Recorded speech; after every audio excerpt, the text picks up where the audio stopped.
तो इस जीत के बाद कई सारे मायने जो हैं वो इसके देखे जा रहे हैं। कर्नाटक में कांग्रेस की जबरदस्त जीत हुई है, यहाँ पर ये साफ है। और इस जीत के बाद देश की राजनीति का नक्शा भी कुछ बदला है। लेकिन सौरभ, क्या इस जीत का असर आने वाले चुनाव पर पड़ सकता है? ये अब सवाल यहाँ पर उठने लगा है। बिल्कुल, बहुत बड़ा सवाल है, क्योंकि ये लोकसभा चुनाव होगा, अगला चुनाव कर्नाटक में। और जिस तरीके से पिछली बार 28 में से 26 सीटें बीजेपी ने जीती थी, तो वो कोशिश रहेगी बीजेपी और प्रदर्शन अपना दोहराए। तो लोकसभा पर कितना असर रहेगा, आगे कैसे देखा जाएगा इस चुनाव रिजल्ट को, देखिए इस रिपोर्ट में।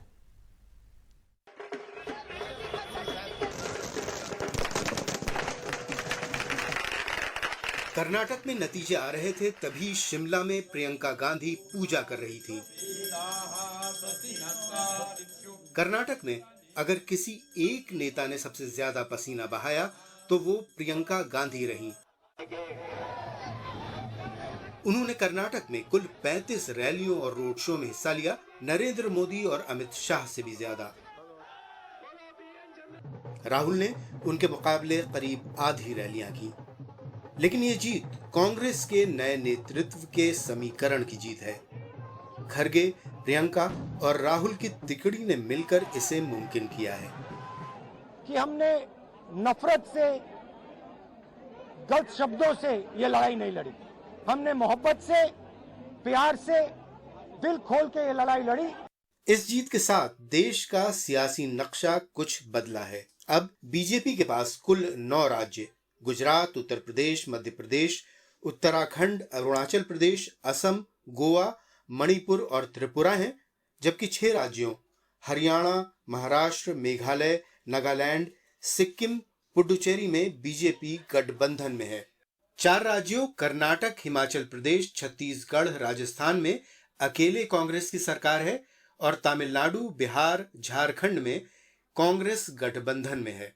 इसके अलावा ओडिशा में बीजेडी, तेलंगाना में बीआरएस, पंजाब और दिल्ली में आम आदमी पार्टी, पश्चिम बंगाल में तृणमूल कांग्रेस, आंध्र प्रदेश में वाईएसआरसीपी और मिजोरम और केरल में लेफ्ट की सरकारें हैं।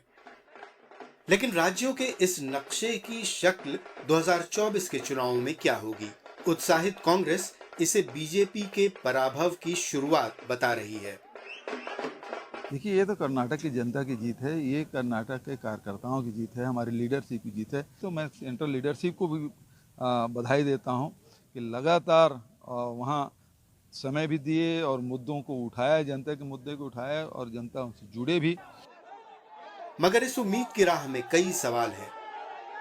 राजस्थान में कांग्रेस का प्रदर्शन कैसा रहेगा? नीतीश और ममता का बीजेपी विरोधी मोर्चा कितना मजबूत हो पाता है? यूपी की 80 सीटों पर बीजेपी का दबदबा कैसे टूटेगा? महाराष्ट्र में महाविकास अघाड़ी टिका रहेगा या नहीं? बिहार में लालू नीतीश की जोड़ी क्या बीजेपी को रोक पाएगी?